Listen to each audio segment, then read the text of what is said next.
নমস্কার বন্ধুরা, মুন্নার রান্নাঘরে আপনাদের সকলকে স্বাগত জানাই। আজ আমি পনির চিজ পরোটা, পকেট পরোটা করে দেখাবো। কিভাবে কি লাগছে আগে দেখে নিই। ময়দা তো লাগছেই পরোটা করার জন্য, পনির লাগছে, আর লাগছে চিজ খানিকটা। এই ময়দাটা আমি রেখেছি বেলার জন্য, আমার লাগবে। নুন লাগছে, গোলমরিচ লাগছে, অবশ্যই সাদা তেল লাগছে। এবারে আমি প্রথমে ময়দাটা মেখে নেব। অল্প একটু নুন দেবো, আর ময়ানের জন্য 4 চামচ মতো তেল দেবো। দিয়ে প্রথমে শুকনোতে এটা ভালো করে মিশিয়ে নেব পুরো ময়দাটার মধ্যে। আমি এখানে মোটামুটি 100 গ্রাম মতো পনির নিয়েছি।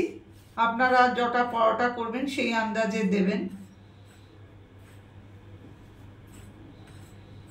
এবারে আমি অল্প অল্প জল দিয়ে ডোটা তৈরি করে নেব।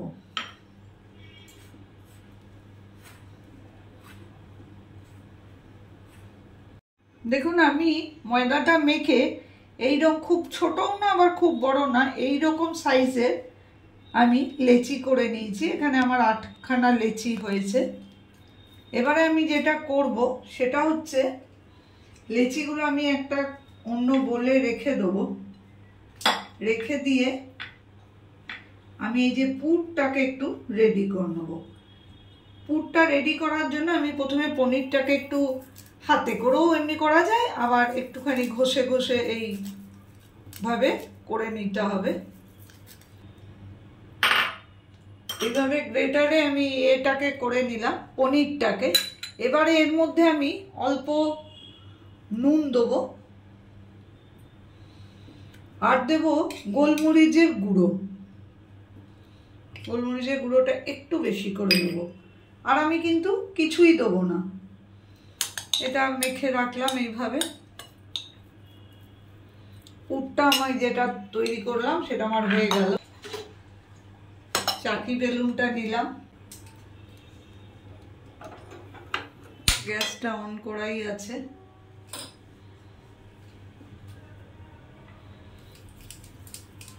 মানে আমি সুন্দর করে এগুলো বেলবো।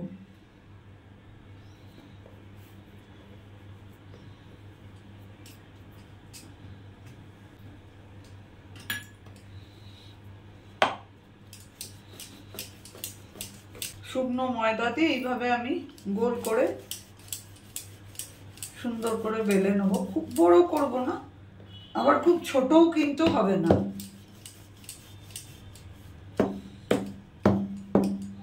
এইভাবে বেলে আমি আপাতত রাখবো। আমি আরেকটাও বেলে নেব।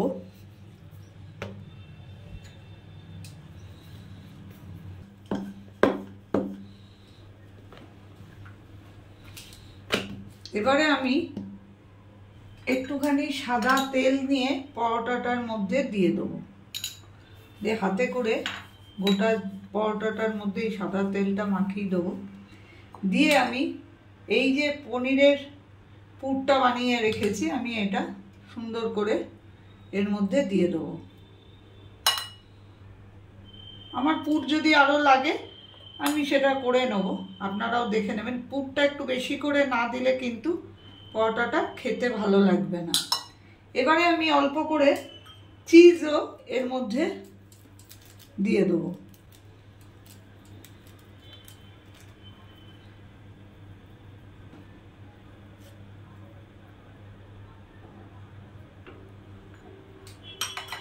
আমার চিজটা একটু নরম হয়ে গেছে, আমি এইভাবে দিয়ে দিলাম, এতে কোনো অসুবিধা নেই। এবার চারিদিকটা আমি জল দিয়ে এরমভাবে ভিজিয়ে নেব, অল্প হাতে করে করে। আমি কিন্তু তাওয়াটা গরম হতে দিয়েছি।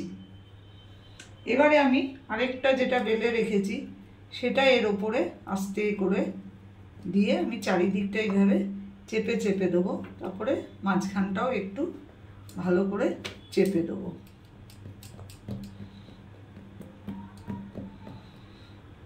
এবারে আমি পরোটাটা তাওয়ায় দিয়ে দেবো। একটু সময় লাগে, একটু সময় নিয়ে ভালো করে সেঁকতে হয় পরোটাগুলো।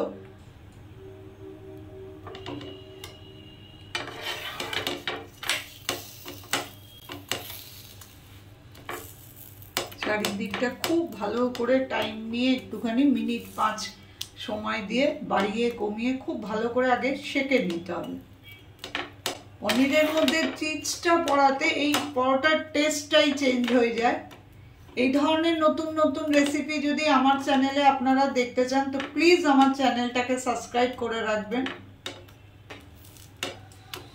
এবারে যখন এরকম ফুলে ফুলে উঠবে তখন বুঝবেন যে এটা সেঁকাটা হয়ে এসছে। তবুও আমি একটু ভালো করে সেঁকছি যেন কোনো মতেই কাঁচা না থেকে যায়। এবারে আমি তেল দেবো।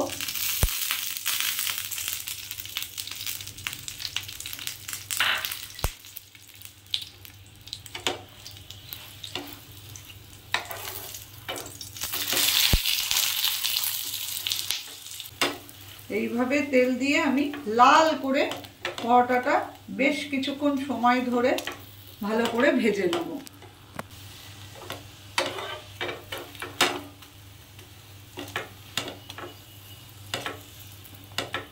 সাইডগুলো একটু চিপে চিপে ভালো করে ভাজবেন যেন কোনো মতেই না কাঁচা ভাব লাগে।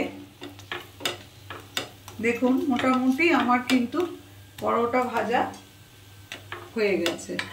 এইভাবে আমি বাকি পরোটাগুলোকেও ভেজে নেব। আমি ওই একই উপায়ে বাকি 3টে পরোটা আরো একইভাবে ভেজে নিলাম। আর আমি একটা পরোটা দেখুন কেটে রেখেছি, দেখলেই বুঝতে পারবেন কতটা সুন্দর, কতটা ভর্তি পুর দেখা যাচ্ছে। চিজটা থাকাতে আরো সুন্দর হবে। এইভাবে আপনারা পরোটাটা কেটেও পরিবেশন করতে পারেন, আবার গোটা পরিবেশন করতে পারেন। আমি টক দইয়ের সঙ্গে আর এটা পরিবেশন করছি। আপনারা টক দই হোক, আচার হোক বা যে কোনো তরকারি, ডাল জাতীয় কোনো জিনিসের সঙ্গেও পরিবেশন করতে পারেন। খেতে পরোটাটা অপূর্ব সুন্দর হয়। আমার রেসিপিটা যদি আপনাদের ভালো লাগে তো প্লিজ প্লিজ আমার চ্যানেলটাকে সাবস্ক্রাইব করবেন, লাইক করবেন, শেয়ার করবেন এবং কমেন্ট করবেন। আমি হাজির হব আবার অন্য কোনো দিন অন্য কোনো রেসিপি নিয়ে।